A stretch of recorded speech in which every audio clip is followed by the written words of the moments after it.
नमस्कार, मी राहुल रणदिवे, दैनिक जनमत सोलापूरसाठी आपण घेत आहोत सोलापूरचा विकास हा कार्यक्रम. आणि ह्या कार्यक्रमामध्ये विविध घटकापर्यंत आपण जाणार आहे. तसंच आता आपले पवित्र महिना म्हणून मुस्लिम धर्मात समजलं जात आहे की रमजान जे ईद आहे त्या संदर्भात आपल्या मॅडम आहेत फिरदोष पटेल. आपण त्यांच्या संगत संवाद साधणार आहे. आणि जे 10 दिवसाची तेराबीची जी नमाज असते त्याचं वैशिष्ट्य काय असतंय मॅडम, एकदा सोलापूरकरांना सांगा. नमस्कार. सर्वप्रथम तुम्हाला खूप शुभेच्छा आणि सर्व सोलापूर शहरातील सर्व हिंदू मुस्लिम बांधवांना रमजान सणाच्या देखील शुभेच्छा देते.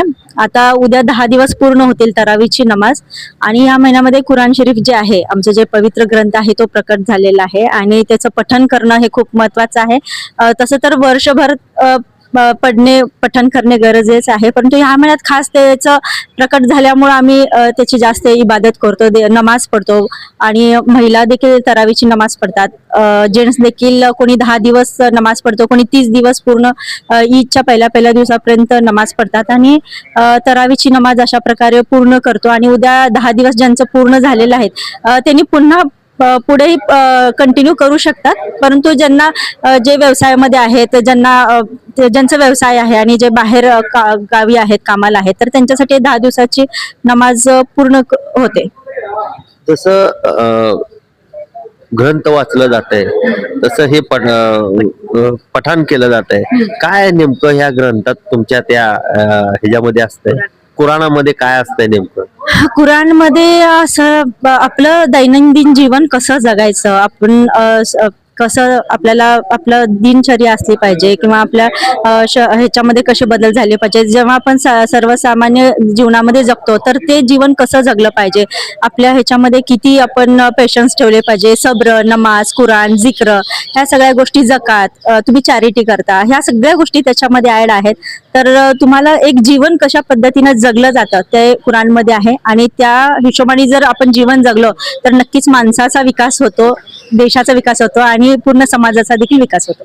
मला सांगा ताई की 10 दिवसाची ही नमाज आणि 30 दिवसाची नमाज, काय ह्याच्यामध्ये फरक काय आहे? नाही, फरक काही नाहीये. 10 दिवसाची म्हणजे कुराण फास्ट त्या ठिकाणी पडलं जातं. 10 दिवसामध्ये पूर्ण 30 पारे जे आहेत ते 10 दिवसात पूर्ण केले जातात आणि 30 दिवसाचे त्याच्यामध्ये पण तेच पारे पडले जातात, पण स्लो पडलं जातं. म्हणजे एका दिवसाला एकच पारा पडला जातो, पण 10 दिवसात हे फास्ट कधी 2-3 पारे असे करून 10 दिवसात ते पूर्ण केलं जातं. एकंदरीत हे जे पारा वाचलं जात आहे की किती वाजल्यापासून किती वाजेपर्यंत ह्याचा पारा वाचला जात आहे आणि आपल्या शहरामध्ये कुठं कुठं हे तरावीची नमाज असते? शहरामध्ये प्रत्येक ठिकाणी मला वाटतं ज्या ठिकाणी हॉल आहेत, ज्या ठिकाणी बिझनेसची लोक आहेत, व्यवसाय करतात, त्या ठिकाणी हे अरेंजमेंट केली जाते आणि सामाजिक संस्था असतील त्या देखील अरेंजमेंट करतात. आणि प्रत्येक ठिकाणी त्याचा वेळ म्हणजे इशाची नमाज झाल्यानंतर त्या ठिकाणी 8:30-9 वाजता ती नमाज सुरू होते, 10 वाजेपर्यंत असते आणि एकदा एक पारा पडला तर पूर्ण नमाज मुकम्मल होते. मग त्यानंतर वितरची नमाज पडतात आणि पूर्ण म्हणजे तरावी संपते, 10-11 पर्यंत संपून जाते.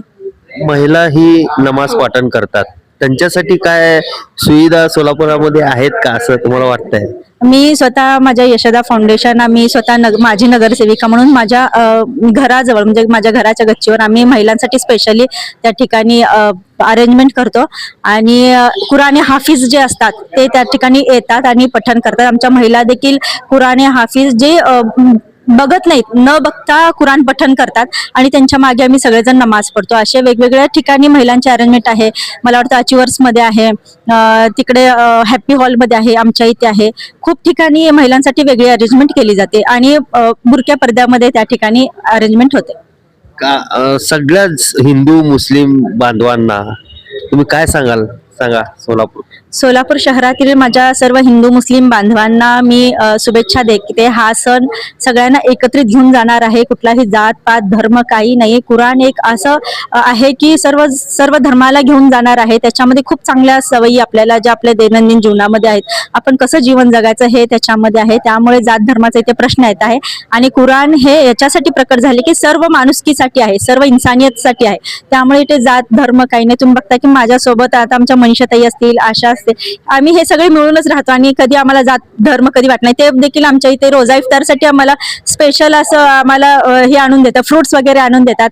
आम्ही त्यांचा उपास असेल तर मी त्यांना दिवाळीमध्ये गिफ्ट करते किंवा आम्ही त्यांना उपासाला साबुदाणे खिचडी देऊन देतो. तर हे असं एक ऋणानुबंध आहेत आणि हे मिळूनच आम्ही करतोय. जसं हिंदू धर्मात दसरा केला जातो तसं मुस्लिम धर्मामध्ये हे म्हणजे घर स्वच्छ वगैरे वगैरे सगळं काय असतात, काय सांगा? तसंच रमजान ज्यावेळेस स्टार्ट होणार असतं त्याच्यापूर्वी सगळी तयारी असते. स्वच्छतेला घरापासून एक काय म्हणतात ते घरातलं कोणा ना कोणा स्वच्छ केला जातो. त्या पद्धतीचं खूप स्वच्छतेचं महत्व आहे या पवित्र महिन्यामध्ये.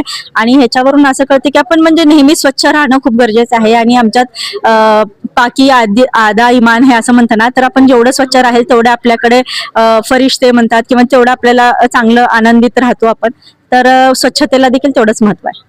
मला सांगा ताई, निवडणुकीमध्ये कुठं कमी पडलात?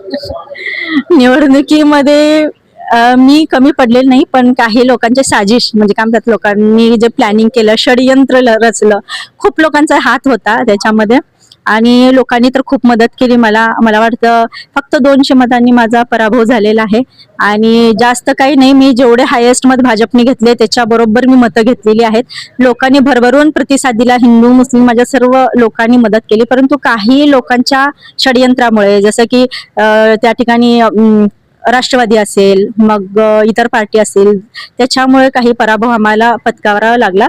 आणि हे सगळं साजिश असल्यामुळे झालं. माझं स्वतःच म्हणजे आमच्या कुठेच आम्ही कमी पडलो नाही, फक्त काही षडयंत्र त्याला आम्ही दुर्लक्ष केलं, त्यामुळे ते राहिलं. नाहीतर त्यांच्याकडे लक्ष दिलास तर नक्कीच झालं. आता आमचे जे मतं आहेत 1000-1200 जे राष्ट्रवादीने घेतले तेच माझी मतं आहेत.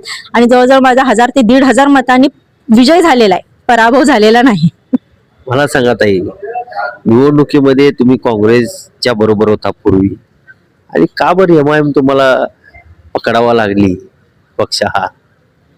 नाही, काँग्रेसमध्ये होते. काँग्रेसमध्ये देखील थोडंसं राजकारण वेगळं चाललं होतं.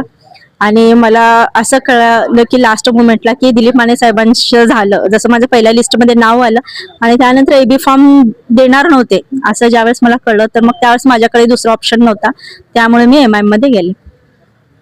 मला सांगा ताई, आता इलेक्शन तर झाले, सगळं झालं, फिरदोष पटेल जनतेसमोर काय मुद्दे घेऊन जाणार, कसं जाणार, काय कसं कामकाज करणार?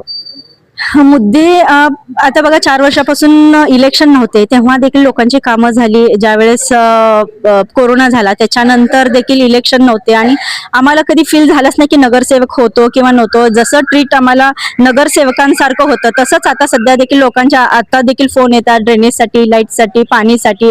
अनेक महिला माझ्याकडे येतात त्यांच्या अडचणी घेऊन. तर फक्त नाहीये, पण कामं सगळी नगरसेवकांपलीकडे जाऊन कामं आहेत. आणि माझं यशोदा फाउंडेशन स्वतःच आहे, त्यामुळे मी फाउंडेशनच्या माध्यमातून लोकांच्या अडीअडचणी सोडवण्याचा प्रयत्न कराल, महिलांपर्यंत पोहोचण्याचा प्रयत्न करणार. जो वेळ मला महिलांपर्यंत पोहोचण्यासाठी मिळाला नाही नगरसेवक असताना, तो आता मला ह्यावेळेस त्यांच्यापर्यंत जाऊन काम करण्यापर्यंत मिळेल. धन्यवाद ताई, खूप काही चांगली माहिती दिली आहे ताईंनी. आपण शौकत भाईकडे जाऊ. म्हण ते 2 बघा, ह्या महापालिकेमध्ये पतंग आणि कमळच असणार आहे. हेच आपले शौकत भाई आहेत. काय रणनीती होती, काय विचार होते की इथं महापालिकेमध्ये पतंग आणि कमळच दिसणार आहे?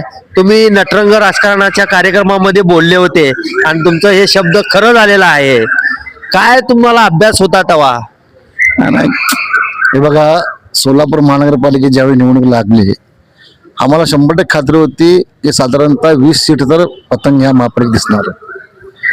पण काही आमच्यातलेच गद्दार लोकांनी काय गद्दारीमुळे आमचे 8 सीट गेले अशी थोडक्या मतात. परंतु मी पहिलाच सांगितलं होतो ह्या महानगरपालिकेत MIM पार्टी 2 नंबरचा पक्ष असणार म्हणून गेल्या 2 महिन्यापासून मी सांगत होतो. पण देवाच्या कृपेने तसंच झालेलं आहे. आणि येणाऱ्या दिवसात आमचे 8 जे नगरसेवक आहेत सध्या या 100ला भारी पडणार आहेत, लक्षात घ्या. 8 जे नगरसेवक आहेत विकासाच्या कामासाठी भारी पडणार आहे. विकासाच्या कामासाठी भारी पडणार आहे. तुम्ही जर एखादा बेकायदेशीर विषय आणत असेल, कोणता विषय असेल, तर आमच्या नगरसेवक तुटून पडतील, त्याच्यावर त्याला विरोध करतील. पण समाजाचं काम असेल किंवा विकासाचं काम असेल त्याचा आमच्या नगरसेवकाचा पाठिंबा असेल, आम्ही त्यांच्यासोबत असणार आहोत. परंतु एखादा बेकायदेशीर काम असेल कुठल्या कामाला आम्ही सपोर्ट करणार नाही. पण ऑल इंडिया मस्जिद इतिहादुल मुस्लिमींचे आमचे सदर बॅरिस्टर असुद्दीन अवीज साहेब, इम्तियाज जलील साहेब, अनवर सादात साहेब त्यांच्या आदेशानुसार हा नगरसेवक आमचे वेगवेगळ्या पद्धतीने काम करतील महापालिकेत. शौकत भाईकडे आता कुठलं पद आहे? म्हणजे ऑल इंडिया मस्जिद इतिहादुल मुस्लिम जिल्हाध्यक्ष पद आहे माझ्याकडे, मी जिल्ह्याचे अध्यक्ष आहे. परंतु मी शहरात राहत असल्यास शहराकडे लक्ष देतो, पण जोपर्यंत शहराची नियुक्ती होत नाही, फारुख शाब्दी राजीनामा दिल्यामुळे ते पद रिक्त आहे, त्याचा निर्णय थोड्या दिवसात होईल. फारुख शाब्दी हे MIM मध्ये आहेत का आता? आता तुम्ही त्यांनाच विचारा कुठे आहेत तुम्ही. आता मी सांगणं म्हणजे चुकीचं होणार आहे, पण त्यांनाच विचारा की तुम्ही कुठल्या पक्षात आहे म्हणून. ते तुम्हाला माहित नाही का? आता आमच्या तर पक्षाचा आदेश आहे की त्यांनी पार्टीत नाही म्हणून, पण त्यांना विचारा की म्हणजे त्यांच्यात जास्त बोलत नाही मी. सगळं देव बघताय, देवाने काय कोण काय करताय, कसे नीतिमंत कोणाची कशी कशी नीती आहे त्याची देव त्याच्यावर. तुमच्या घरामध्येच ते म्हणले होते की मी MIM मध्येच आहे. कोण म्हणले होते? एका क्लिप मध्ये आम्ही बघितलो होतो. होते, हा. पण ज्यावेळी महापालिकेची निवडणूक लागली ती परिस्थिती बघा कसं पद्धतीने काम केलं आणि पक्षाच्या विरुद्ध कुठे कुठे काम केलेत ते सगळे पुरावे आहेत, पक्षाला सगळं माहित आहेत. पण त्यांच्याबाबत मी काय बोलत नाही. पक्ष निरीक्षक आणि पक्षाचे अध्यक्ष त्याचा निर्णय घेते. हिंदू आणि मुस्लिम बांधवांना काय सांगाल रमजान सणाच्या?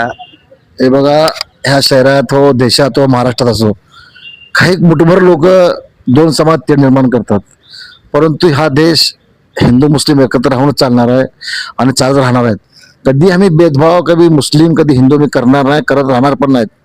आम्ही सगळे भाऊ सगळे राहणार आणि इथले हिंदू भाऊ जेवढे समजदार आहेत, कधी त्यांच्या मनात काही थोडेफार लोक आहेत, परंतु बघा शहरात कुठे पण फिरा सगळे एकत्र राहतात, एकत्र राहतात, एकत्र बोलतात. काही मोजके लोक असं फूट घालण्याचा प्रयत्न करतात, परंतु असं पडणार नाही.